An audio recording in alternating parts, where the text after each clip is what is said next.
here are another set of questions related to dynamics or forces on the introductory side. So I'll give kind of 5 examples. I'll put the reference back, okay, in the description as well to these examples, so that you kind of know how I came up with them. So here is question number 1. So a healthcare worker needs to lift a medical apparatus with a mass of 150 kilograms at a constant velocity. Now, what force must the worker apply upward to counteract the gravitational force pulling the equipment downward? So this is a nice introductory example, okay, with regards to thinking about forces. If you ever take anything, you lift it up or down, gravity is going to be counteracting you for sure. So there's always a force of gravity, which is downward, that you have. So in this case, the force of gravity that we have is 150 kilograms times 9.8 meters per second squared. Of course, this is just nothing else but mass times gravity, right? So times g, or the acceleration due to gravity. So this is the weight, right, that you have in here. If you're going to lift this now at a constant speed, so basically anytime anyone says that, is you are counteracting gravity. So you have to apply the same amount of force, okay, to overcome this force of gravity. Because if you do not, so if you apply less than that, then you won't be able to lift it, okay, at all. So the minimum amount of force is going to be the force of gravity. And at that point, then the forces are going to cancel each other off. So, you know, you're going to have a force in here. So it's going to be this force. I'm going to duplicate it. But of course, you want it in opposite direction, right? So that particular force is going to be the force that you apply in order to counteract, and it's going to be equal to your force of gravity, except it's obviously in the opposite direction, right? So that's what you have in there. Okay, so because it's kind of upwards. So that's the minimum amount. So this isn't very difficult for us because they do give us the exact numbers. So we have 150 times 9.8, and so that would have been the force, 1470 newtons, okay, that you would have to apply upward at the minimum, right? Okay, in order to keep it at a constant velocity to kind of move it upwards. All right. Now, if you want to round this to the same number of significant figures, okay, as the question, because it gives us 150, which only has 2 sig figs, then you certainly can do that, and this would have been 1500 newtons, okay, upwards. And that's it for this example. Here's the second example in this video. So we have an ambulance with a mass of 3,000 kilograms, so 3 tons, and it's traveling at 32 meters per second when the driver sees an emergency ahead and applies the brakes. If the ambulance comes to a stop in 6.1 seconds, what is the average braking force applied to the ambulance during this emergency stop? Okay, so again, you know, I love doing these free body diagrams just to kind of visualize what's happening. So this is the given piece of information. So we have a mass, and so this particular mass is 3,000 kilograms. So that's the first piece that has been given. We are traveling, so now you can assume whichever direction you like. They don't specify it. So I typically will do kind of to the right. So we're traveling at 32 meters per second. And we come to a stop in 6.1 seconds. So this is like your initial speed in here. Coming to a stop, which means our final speed would be 0. And this has taken us 6.1 seconds. All right, so that's all the information that we have given within here. So what was the average braking force? So obviously, if we're moving in this direction, we got to apply a force in the opposite, okay? So the braking force is going to slow us down. So let's take a look at this. Now, this is going to be nothing else but Newton's second law. So F net is equal to mass, okay, times acceleration. Now we're going to assume that, you know, there's no frictions or anything else that is acting on it, and all the force is coming from your brakes. Okay, so F net is really just the braking force that we have.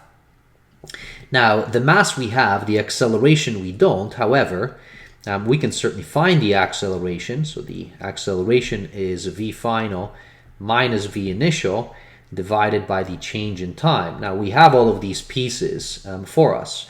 So v final is 0, right? V initial is 32, so that's minus 32 over here. It's all in metric standard units, and then the time is 6.1 seconds. So that's going to give us the acceleration, and it should be negative because we are decelerating in this case. So my mass, on the other hand, has been given to us, which is 3,000 kilograms. Again, that's in metric standard units. So now we can take those pieces and multiply them together. So we're going to have negative 32 divided by 6.1. That's the acceleration, or deceleration in this case. And then if you take this and you multiply it by the mass itself, so that's going to be 5 and 737, 0.7 newtons. The negative here just simply means that it's applied in the opposite direction. So really what we have happening is, this force, is basically, in this direction, and that's what we have in here. And that would be the braking force. So that's all that you would have for this particular example. Now again, if you want to round, so within here, this actually has 1, 2, 3, 4, 5 significant figures, 2 significant figures, 2 significant figures, for those. So I'm just referring to the measurements that they give us. So you can round this to 2 sig figs if necessary. And that would have been, 16,000 newtons. And it would have been to the left, right? Or negative, 16,000 if you're still to the right. All right, so that is another example for you. Here's the following example. So we have a patient on a bed. So a patient on a bed has been accidentally let go by a patient porter. Originally, the bed was moving at 1.15 meters per second. The bed with the patient on it has a mass of 280 kilograms. The force of friction on the bed is 240 newtons. So how far would the bed and the patient move before stopping? Okay, well, how far is really asking us, how much distance did this cover, right? Or in other words, what was the displacement that we would have? So if you take this bed again, so, kind of free body diagram in here, and, you assume that it was moving in this direction. Now it's telling us that initially its speed was 1.15 meters per second. And it has been let go. So there's really no forces here present, except, you do have a force, of friction, which is going to slow this thing down, right? So you're going to have a force of friction, on the opposite side. But the bed is obviously moving until it actually stops. So my V final in here is going to be 0. That's what I have there. Now, how far is delta D? So, how far distance has it covered? So this is actually not the easiest of examples, but let's take a look, what we have. Now, please remember, F net is equal to mass times acceleration. That's what we have in there. Now, they tell us what this force of friction is, which is 240 newtons. Now, it's the only force once you kind of let go. So really, this is your net force, which is acting, on this. Now, please be careful here, because this is going to be negative 240, because it's in the opposite direction that you're moving. The mass has been given to us, which is 280 kilograms. So that mass, is provided over here. So we have the mass. We don't know what the acceleration, so within here is. All right. Now the reason why we don't know is we know the final and we know the initial, but we don't know the amount of time this has taken. So it's not like we can just say, oh, acceleration is equal to, the change in your speed, divided by the change in the time. So, we certainly have this, but we do not have this. However, we have this equation, and we can find out what this acceleration actually is, right, in here. So let's take a look. So we have 240 divided by 280. So this is going to be negative, and 0.8, 571. Again, you can keep many decimal places in here. This is going to be meters per second squared. The negative just tells us that we are decelerating, we're slowing down, right? So acceleration is in the same direction as our net force. Now, once we have this, okay, so this is interesting because we have the acceleration, we have the final speed, we have the initial speed. Now, we still don't have the time. So we can find, because we have the acceleration over here, we can substitute it here. We know what this is. So we can find the total time, and then we can get our total distance. However, okay, so I just want to point something out here for you. This will depend on how well you remember your kinematics. So in the kinematics, okay, so if you go back to your equations, you can kind of use this particular equation. There's many equations for the delta D, right? So the change or the displacement or the total distance. But, since I'm noticing that I have my initial, my final, and now I have my acceleration in here, I can actually use this equation, which is V final squared, which is equal to V initial squared plus 2 times acceleration times the change in displacement, okay, or the change itself. Now, these are all magnitudes. And notice, I have this, right? This is actually 0. I have this, okay, I've just found my acceleration, so I can solve for my delta D, all right? So let me just plug this in. So I'm just gonna kind of move this out of the way for the moment, okay? So within here, so let's change this up. Let's see, I'm gonna be running out of space. Okay, let me move this next example below. Okay, so I'll just push this downward a little bit, all right? And let's plug everything back into this equation, right? So this top equation that I have. So V final is 0, as I said, so Z squared, 0 squared, okay? 1.15 squared, that's your initial, plus 2, okay, times your acceleration, which is negative 0.8, 571, etc. And then times your delta D. Well, so this is 0. Now you can move this over on the other side. So that's going to be negative 1.15 squared equals, okay, and now it's going to be 2 multiplied by negative 0.8571, etc. times, okay, your D. And now you can take this entire thing, you can multiply these two together. But don't forget that you're going to have to get rid of this. You're going to be dividing both sides by this. I'm going to duplicate this. So you're going to divide this side and this side by that, right? So it's going to disappear from here. Okay? It's going to be divided on both sides, and all you have left there is just your delta D. So this is what you would have as your equation. As you can see there. So we can certainly do this. Now the negative and negative, so these two negatives will cancel, and let's see what we get. Now I have this within my grasp here, okay, so I guess I'm gonna write down a little bit, few more digits for myself. So it's 8571, this is 4, 42, okay, 8572, so those are all the other digits.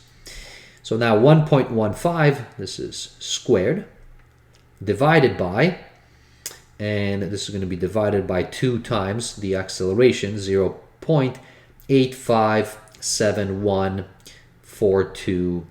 I kind of did an overkill. You don't have to necessarily do all these digits in here. So that's what you have over there. Okay, so that's my delta D, which is 0.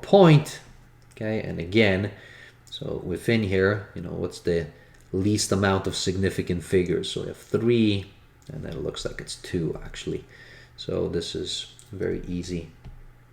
So this bed hasn't traveled too far, okay, it seems. So about 0.77 meters. And there you have it. So this is a much harder example to be able to cover the information. It ties in kinematics and dynamics, okay, into nice one step. And that is it for this one. In this example, we have a medical team which uses a pulley system to lift 350 kilograms MRI machine onto the second floor. If the initial acceleration of the machine is 2 meters per second squared upward, what is the tension in the ropes supporting the MRI machine? Ooh, okay, so this is a good one. Okay, so let's start with a free body diagram. So I'm gonna just, again, so free body diagram. Okay, this is what we're working with in here. And let's start to apply everything what we know. So we know the mass, 350 kilograms. Luckily it's in SI units. Now the initial acceleration, so notice the acceleration that you have, so it looks like it's, you know, lifting this up, and the acceleration upwards is 2 meters per second squared, again SI units. All right, so that's what's happening. So there is a net force, right? So we can certainly find out what the net force is here on this object. Now, I'm going to just write that down for myself. So the net force, so again, please remember, is equal to mass times acceleration. Both are given. So this isn't very difficult for me to do. So this is going to be, you know, 700 newtons, okay, that we have in here. So that's 350 times just the 2 acceleration.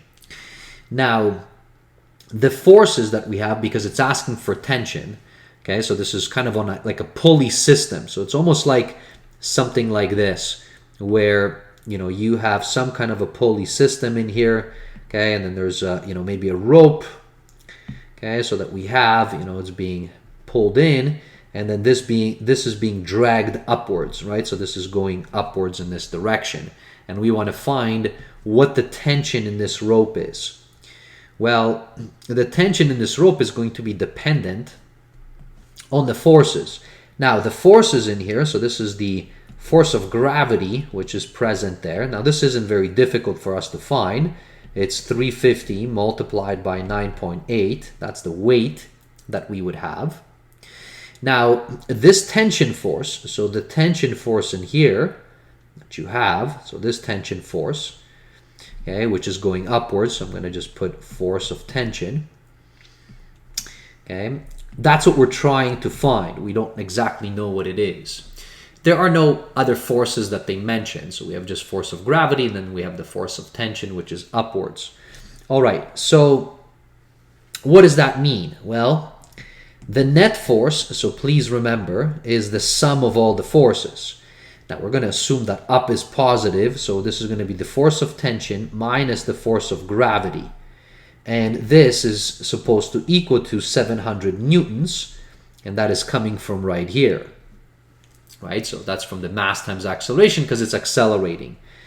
And so for this, the force of gravity we know, so that's 350 times 9.8. So I can put that in here, so that's 3,430 newtons, and this is down, right? So that's downwards. So now if you substitute that in here, so if you take this and substitute it in there, you'll notice that you only have one unknown, which is the force of tension. Okay, so if you now do that, so that means that the force of tension is equal to, so bring this over on the other side, which is going to be 700. Okay, so brought over on the other side, it's going to be 3,430 newtons. Okay, so please don't forget this negative, okay, that you have.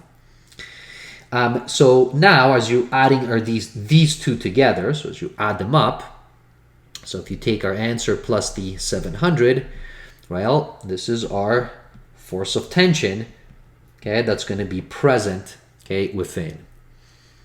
So that's how you would find this force of tension for this particular example. And again, if you want to round to significant figures in here, I guess 2 is the lowest amount.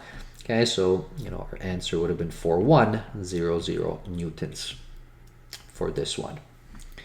That's an excellent example, kind of forces you back in, makes you understand the net forces, and then makes you understand how to add up the forces, okay, as you're going through. And that is it for this one. Here's the last example, okay, for this video. This one is actually rather simple. It's just asking us to draw free body diagrams. And we have two situations. We have a patient, okay, on a wheelchair. And it turns out that both for parts A and for part B, it actually won't matter in which direction you're going. So notice, okay, the question says that we're moving at a constant speed. If you're moving at a constant speed, then the forces basically balance each other off. That's Newton's first law, right? So the net force is zero, which means all the forces will balance each other off. So now, what forces do you have present? Well, if this wheelchair, I mean, obviously it's on the floor of the elevator, so you're going to have a force of gravity, okay, which is going to be pulling this down, and you're going to have a force of normal because this is on a surface now. So this particular force of normal, but it's of course in the opposite direction, okay, to this. Now I'm going to have to be careful here, running out of space, so maybe I'll move it down. So that is my force of normal. And of course, what happens, it actually doesn't matter if it's for part A or for part B. If it's moving at a constant speed, these balance each other off. So really, what you have is F net. I know that it doesn't ask for this, however, because it just asks for a free body diagram, well, there it is. But you have F net is, if you assume up is positive, okay, then that means these are the only two forces that are present, and they're equal to zero as a net force because you're moving at a constant speed, which means that Fn, okay, so the normal force is the same as your force of gravity. So those are two balancing each other off. And that is it. Okay, so the free body diagram will be the same for both part A and for part B because you're moving at a constant speed. Thanks for watching. See you in a future video. Bye, everybody.